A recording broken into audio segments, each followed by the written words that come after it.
Hartlike goeiemôre ook aan elkeen wat nou elektronies by ons erediens aansluit. Mag ons saam vandag ook deur God se woord verryk en geestelik verdiep word tot eer en verheerliking van sy groot en heilige naam. Kom ons word nou stil voor die Here, dan bid ons saam.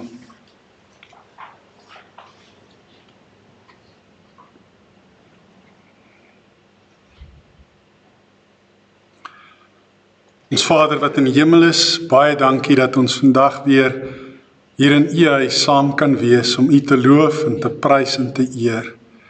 Om U naam te roem en groot te maak. Want U kom toe al die lof en al die eer, al die dank, die aanbidding en die heerlikheid tot in alle ewigheid. Vader, ons aanbid U as ons skepper, ons koning, ons verlosser, maar ook ons Vader wat vir ons sorg en vir ons liefhet, wat ons elke dag deur die genade dra. Ons dank U vir elke dag wat U in ons lewens toevoeg, en vir elke geleentheid wat op ons lewenspad kom, wat ons kan gebruik om U te eer en te verheerlik. Ons dank U vir 'n geleentheid soos die, om hier in U huis saam te wees, saam met medegelowiges. Medegelowiges wat U liefhet, U ken en U wil dien. Ons dank U, Here, vir U woord waaruit ons kan lees. En dank U vir die boodskappe wat U daardeur ook vir ons gee. Maar is ons gebed, Here, dat dit nie maar net woorde sal wees wat by die een oor in en die ander oor maar net weer uitgaan nie. Dat dit woorde sal wees wat soos goeie saad in vrugbare grond tuiskom, ontkiem en groei en vrugte dra, sodat ons produktief kan wees in U koninkryk. Seën ons dan wanneer ons hier saam is vandag, en gee dat die Heilige Gees se teenwoordigheid elkeen van ons aan U sal verbind, sodat U daardeur geëer en verheerlik mag word. In Jesus se naam. Amen.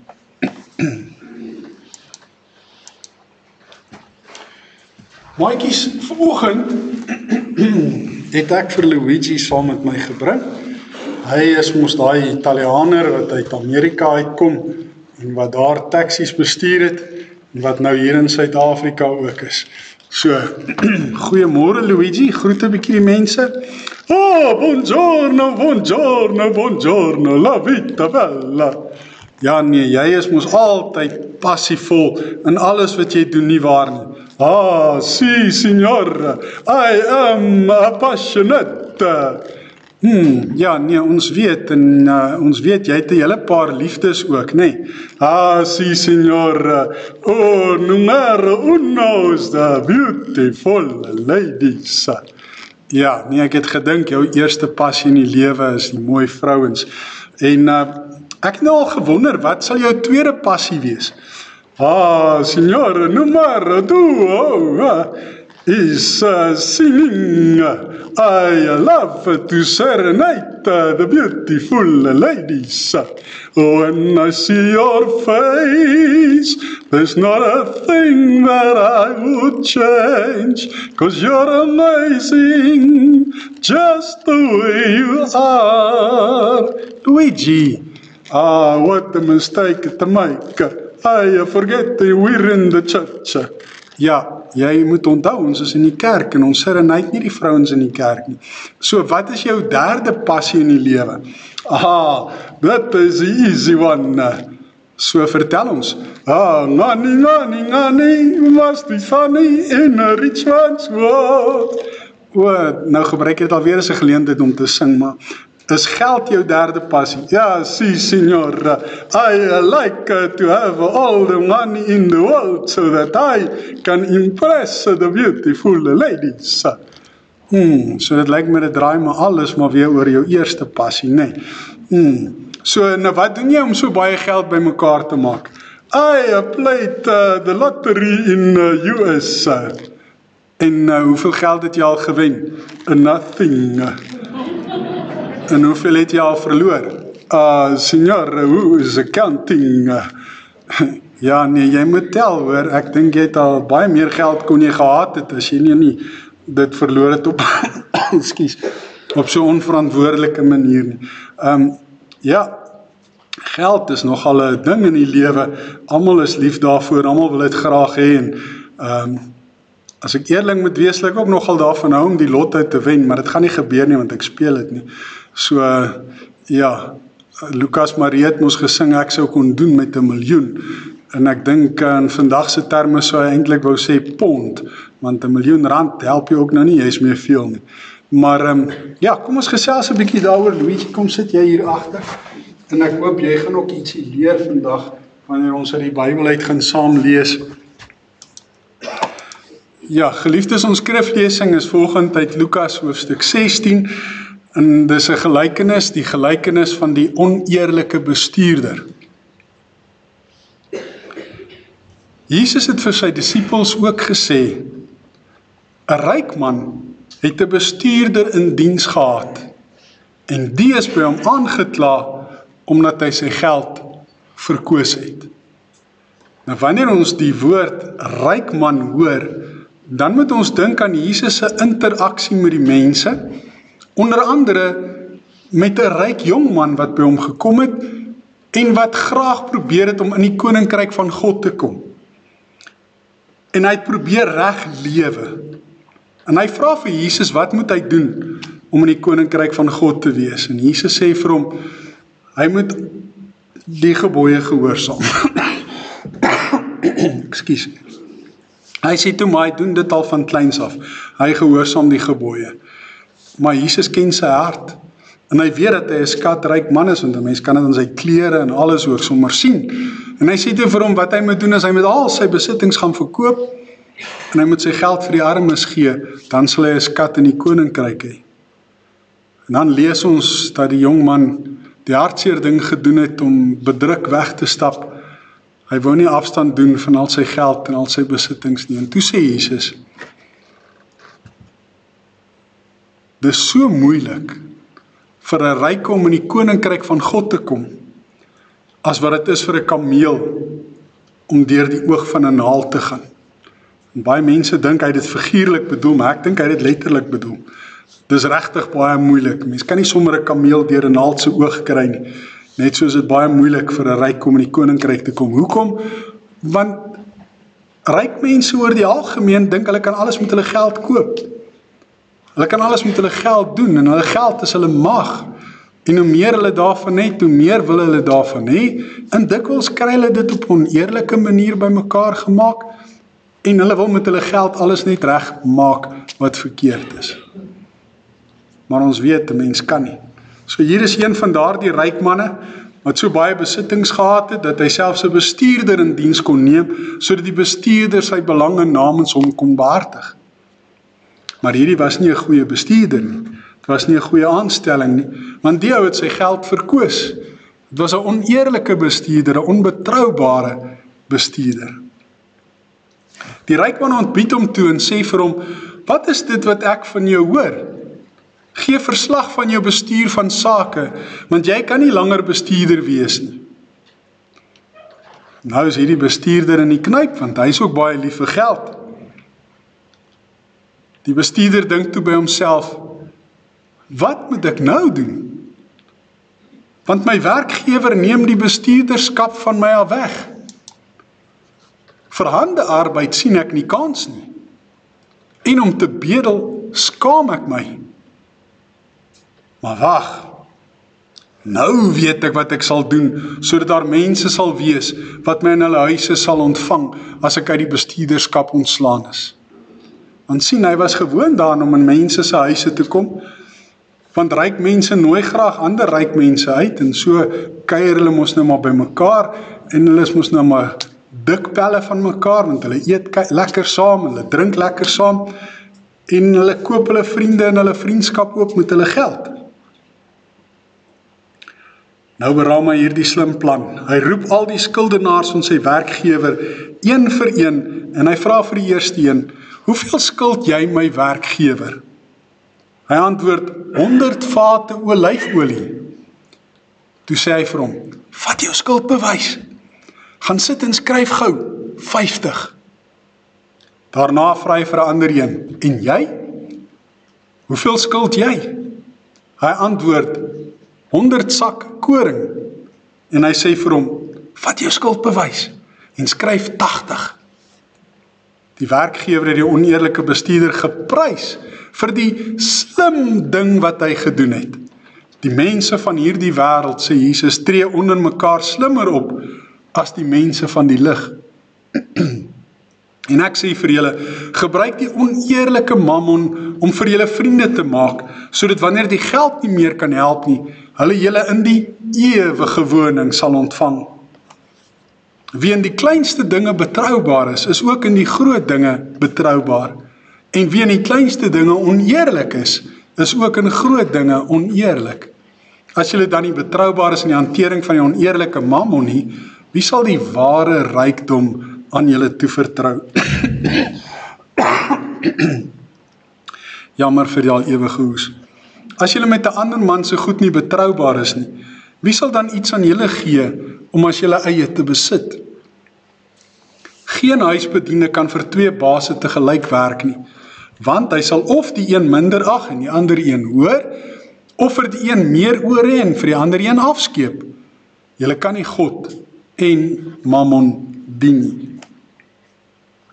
Tot sover ons skriflesing, kom ons gaan kyk 'n bietjie na hierdie gelykenis van naderby. As 'n mens so met die eerste oogopslag hierdie gelykenis deurlees of dalk vir die eerste keer hierdie verhaal hoor, is daar baie vraagtekens wat by 'n mens opkom, dinge wat vir 'n mens moeilik is om te verstaan, en jy moet dalk so tussen die lyne deurlees om mooi te probeer agterkom wat Jesus besig is om te sê.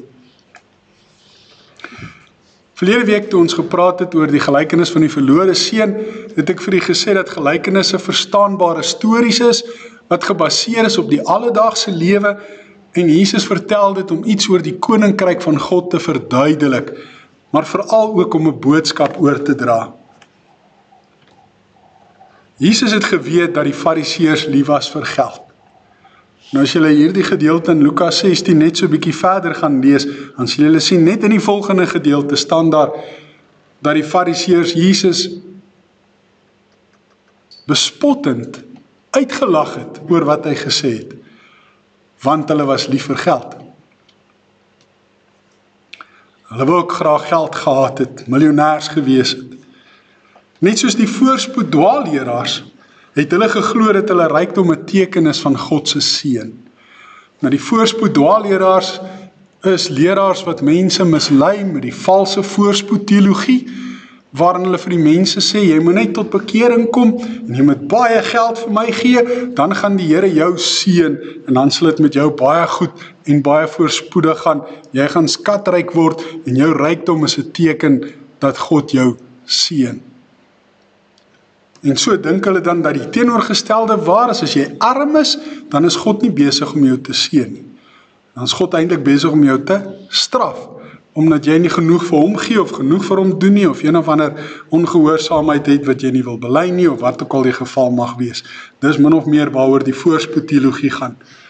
Nou net soos die voorspoedteologie, het die fariseërs ook geglo, hoe ryker hulle is, hoe meer is God besig om hulle te seën, en is God besig om 'n stempel op hulle lewens te plaas, 'n stempel van goedkeuring. En wou hulle graag voor die mense ook ryk wees om die mense te beïndruk, want vir hulle was dit altyd belangrik om 'n goeie indruk op die mense te maak. Hulle doen hulle as goeie mense voor, die mense voor, maar God ken hulle harte. En hierdie voordoenery, hierdie maskers wat hulle dra om te maak asof hulle goed is, maar eintlik is hulle nie. Om te maak asof hulle die gebooie gehoorsaam, en dan knyp hulle die kat in die donker. Dit is vir God 'n gruwel. Jesus het dit huichelary genoem. Dis 'n valsheid, 'n oneerlikheid. Dis 'n gebrek aan integriteit. En dan, terwyl hierdie fariseërs wat so lief is vir geld en so huichel en voor die mense graag 'n goeie indruk probeer maak, vertel Jesus die gelykenis van die oneerlike bestuurder aan sy disippels. Hy weet hulle luister, want dis eintlik vir hulle bedoel. Hulle oor moet dit ook hoor. Hy begin by 'n ryk man wat 'n bestuurder aangestel het om sy sakebelange te behartig.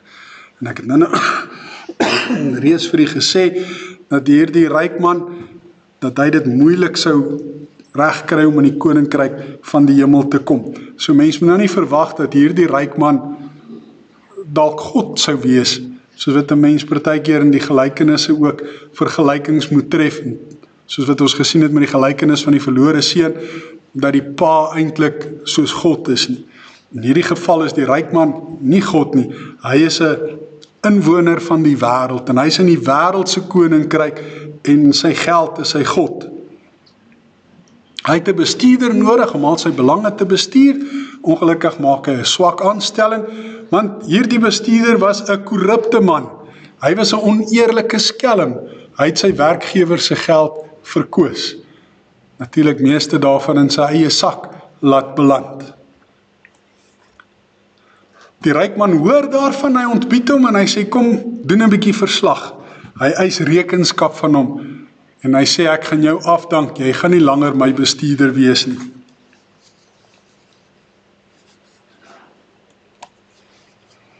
Nou ja, dit bring hom in die knyp, hy is in die moeilikheid, hy gaan sy werk verloor, hy gaan sy geld verloor, sy inkomste verloor, hy gaan sy status en sy aansien in die gemeenskap en in die oë van die vriende wat hy het verloor.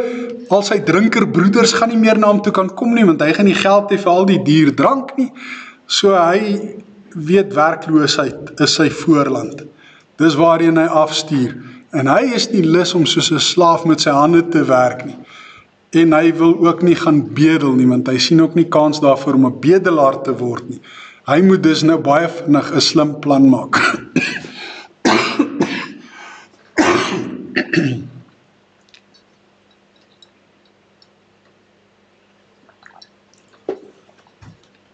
En hierdie plan wat hy maak,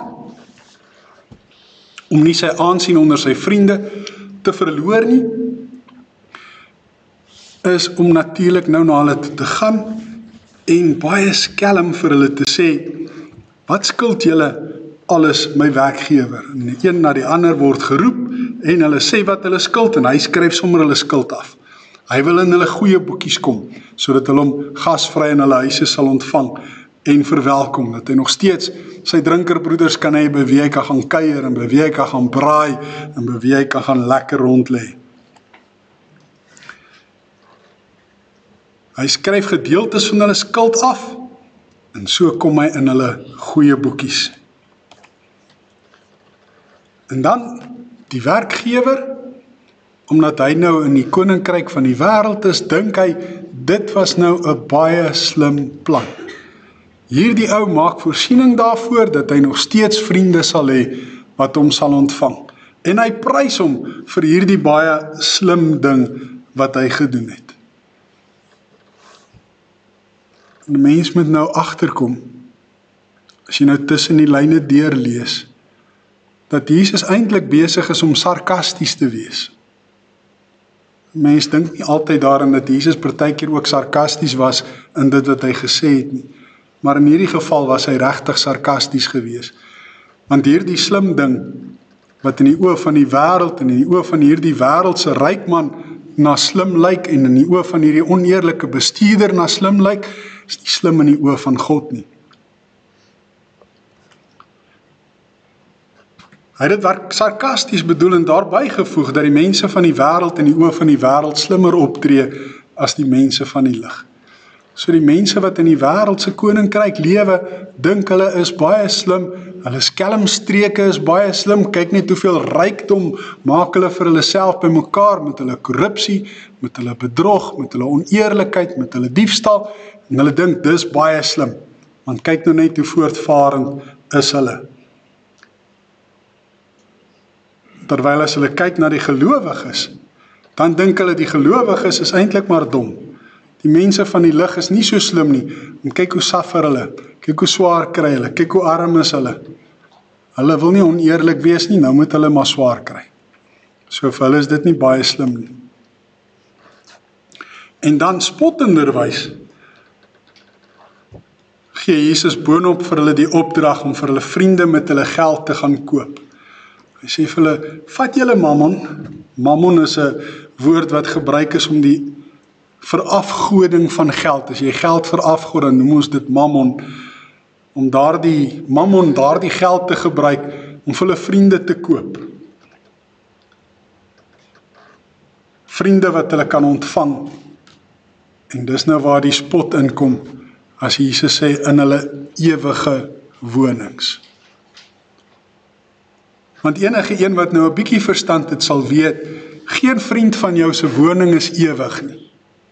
Ons wonings hier op aarde is tydelik. Paulus skryf in 2 Korintiërs 5, dit is soos 'n tentwoning. Dit gaan verby, dis verganklik, dit kan afgebreek word, dit kan vernietig word deur 'n orkaan of deur 'n vloed of deur 'n aardbewing. Ons wonings is tydelike wonings. Die enigste ewige woning is die woning wat God maak in die hemel vir die wat aan hom behoort. Daardie wonings wat Jesus besig is om gereed te maak. En as hy dit gereed gemaak het, dan kom hy ons mos haal, Johannes 14, sodat ons kan wees waar hy ook is. Dis 'n ewige woning, sê Paulus in 2 Korintiërs 5, want dis deur God gemaak, nie deur mense nie. Dis nie verganklik nie. So, mense dink, om vir hulle vriende bymekaar te maak met hulle geld, dis 'n wonderlike ding. Maar deur die woord ewig te gebruik, is Jesus besig om vir hulle te sê, dis maar net tydelike genot. Dis van verbygaande aard. Hulle is nie in staat om vir jou 'n ewige woning te kan gee nie. Hy leer sy disippels ook nog verder. Wie in klein dingetjies betroubaar is gewoonlik ook mos betroubaar in groot dinge. En wie in klein dingetjies oneerlik is net so maklik ook oneerlik in groot dinge. So hulle moet as sy disippels, as mense van die lig, selfs in die kleinste dingetjie betroubaar wees. Daar moet nie eens by hulle wit lintjies wees nie.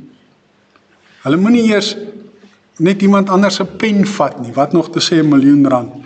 Hulle moet eerlik wees in die klein dingetjies, dan sal hulle ook in groot dinge eerlik wees. En dan vra hy ook retoriese vrae. Retoriese vraag is 'n vraag waarop jy nie regtig 'n antwoord verwag nie, want jy veronderstel dat die persoon sal weet wat die antwoord in elk geval is. Hy sê as mense nie betroubaar is in die hantering van die oneerlike mammon nie, geld wat verafgod word nie, wie sal dan die ware rykdom aan hulle toevertrou? Nou wie is die een wat die ware rykdom toevertrou en wat is die ware rykdom? Daardie een is mos God. Dis net God wat die ware rykdom aan jou kan toevertrou. En daardie ware rykdom is die skatte in die hemel. Dis die ewige lewe. Dis vergifnis van jou sonde. Dis die regte verhouding met God. Dis om in versoening met God te lewe. Dis die ware rykdom. En dit kan net God alleen jou gee. Geen een van jou ryk vriende is in staat om dit vir jou te kan gee nie. Ware rykdom kom net van God af. En God vertrou net hierdie ware rykdom toe aan iemand wat hy kan vertrou daarmee. Aan betroubare mense, gelowige mense wat aan hom behoort, aan sy eie kinders. As julle met 'n ander man se goed nie betroubaar is nie, wie sal dan iets aan julle gee om as julle eie te besit? Wie is die een, weer eens, wat iets vir ons gee om as ons eie te besit? Dis God. As sy kinders is ons sy erfgename, en gee hy vir ons die ewige lewe om as ons eie te besit. Maar as ons nie met ander mense so goed betroubaar kan wees nie, hoe kan God van ons verwag om met sy ewige besittings betroubaar te wees? En dan sluit hy die vergelykenis af en hierdie gedeelte af met die woorde, mens kan nie God en mammon dien nie. Jy kan nie God en die afgode dien nie. Net so kan jy ook nie vir God en die geld afgod dien nie. Jy sal of vir die een meer hou en vir die ander een minder. Jy kan nie op twee stoele gelyk sit nie. Mens kan nie God en mammon dien nie. Wat is die boodskap vir ons? Ek dink as ons om ons rond kyk, dan sien ons dat mense baie slimmer is in hulle skelmstreke as wat hulle slim is in hulle diens aan God. Mens kan maar net kyk na die nuusberigte, deur die koerante lees en blaai. Jy sal sien hoe dat mense vindingryke planne maak om skatryk te wees.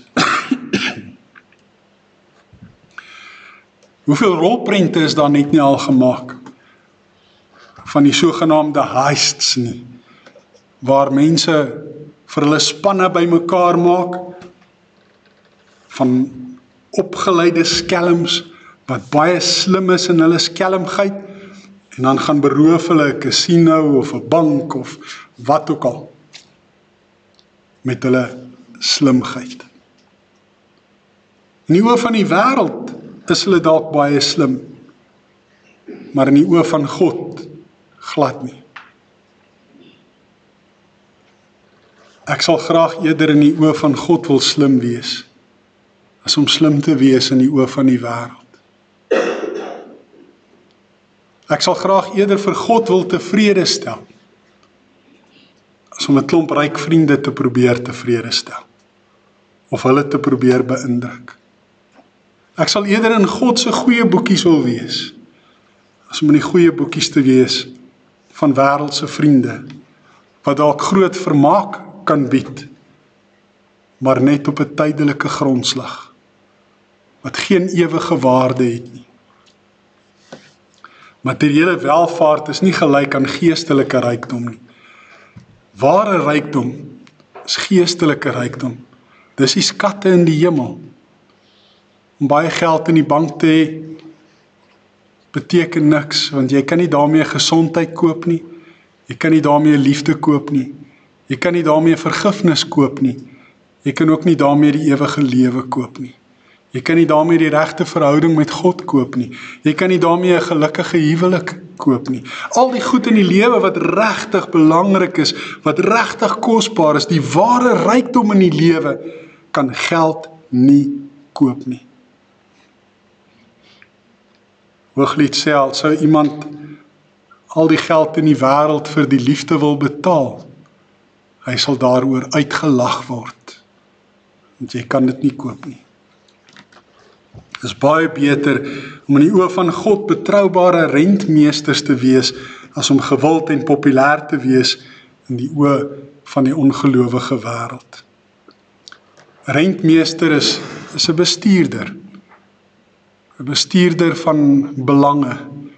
Soos wat hierdie bestuurder die ryk man se sake bestuur het, hy was 'n rentmeester, maar hy was onbetroubaar, oneerlik, skelm, korrup en bedrog was sy fortuin. As jy 'n betroubare rentmeester is van God se ware rykdom en in sy oë betroubaar is dit baie beter as om gewild en populêr te wees in die oë van die wêreld, in die oë van vriende, wat nie vir jou 'n ewige woning kan verseker nie, wat nie die ware rykdom vir jou kan gee nie. Dit laat ons met die vraag, as God na ons lewens kyk, na ons optrede kyk, is ons betroubaar ook in die klein dingetjies. Kan God ons vertrou met klein dingetjies? En as ons daarop ja antwoord, dan weet ons, God kan ons ook vertrou met die groot dinge, omdat ons ook daarin betroubaar sal wees. Maar as ons daarop nee antwoord, kan ons nie verwag om die ware rykdom by God te kry nie. Kan ons nie verwag om die ewige woning by God te kry nie. Dan is alles waarna ons so smag, waarvoor ons so hard werk, maar net te vergeefse gejaag na wind. Is ons besig om vir God te dien? Of is ons besig om vir mammon te dien? Jy kan nie albei doen nie. Dis waarom Spreuke ook sê, dis die seën van die Here wat rykdom bring.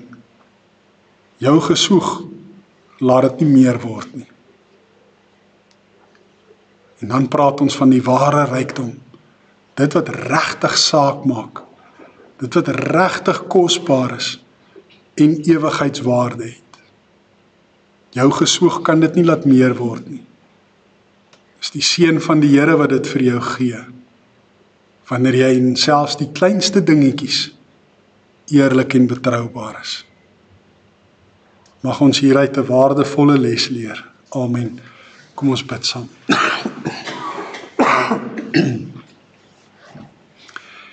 Hemelse Vader,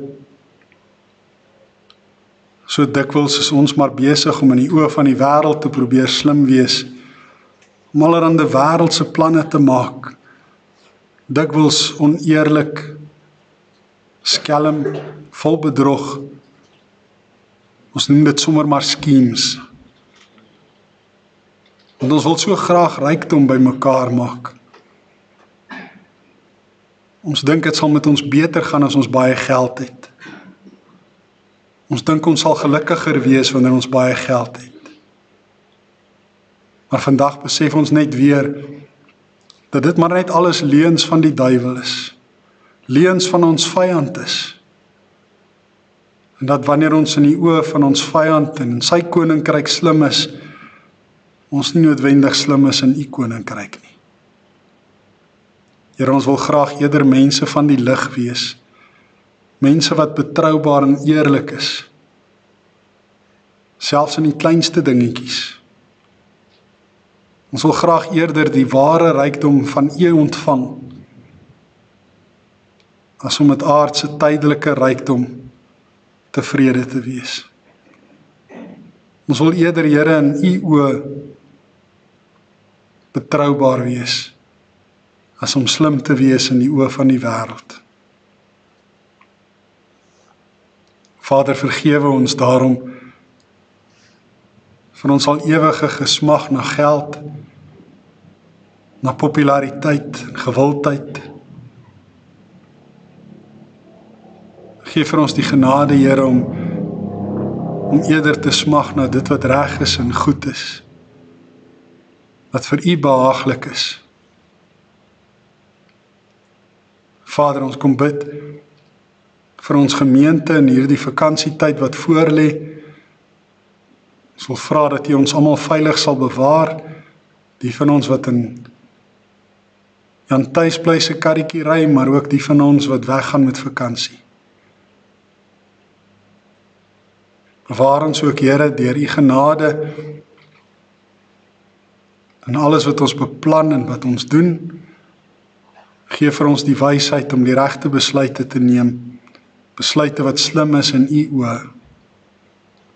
Ons bid ook vir ons kerkraadsvergadering vanaand, vra dat u ons ook daar sal lei om u wil te soek en te gehoorsaam. Ons bid vir ons kinders wat besig is om hulle laaste vakke en eksamens te skryf en klaar te maak daarmee. Ons vra dat julle ook sal help om alles wat hulle geleer het te kan onthou en in hulle eksamenvraestelle te kan neerskryf, sodat hulle ook goeie punte kan kry en kan belê ook in hulle elkeen se toekoms. Vader, ek bid dat u sal wees by elkeen wat siek is in die hospitale en tuis. Ons bid vir elkeen wat kanker het, vir elkeen wat terminaal siek is, vir elkeen wat ly aan breinsiektes soos Alzheimer's en demensie, Parkinson's siekte. Here, ons vra dat u met hulle elkeen sal wees en ook met hulle wie se verantwoordelikheid is om na hulle te kyk en hulle te versorg en hulle om te sien, al is dit nie maklik nie. Ons bid vir al ons bejaardes. Ons bid vir almal wat aan depressie ly. Vader, dan bid ons ook vir wêreldvrede. U weet van die oorloë daar in die Midde-Ooste en in Oekraïne en in Afrika. U weet hoe dit besig is om grootskaalse afmetings aan te neem, hoe dat groot wêreldmoondhede betrokke raak.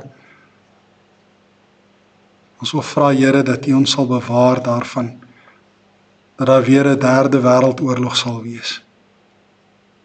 Ons weet dat mense se magsig en hebsig en geldgierigheid agter al hierdie oorloë sit. Ons vra, Here, dat hulle tot bekering sal kom, dat hulle sal besef dat hulle nie so slim is soos wat hulle dalk gedink het hulle is nie. Vader, ek bid dat U ons sal seën in die groot liefde en genade, met al die seëninge van die Gees wat daar in die hemel is. En ek vra dit in Jesus se wonderlike naam. Amen.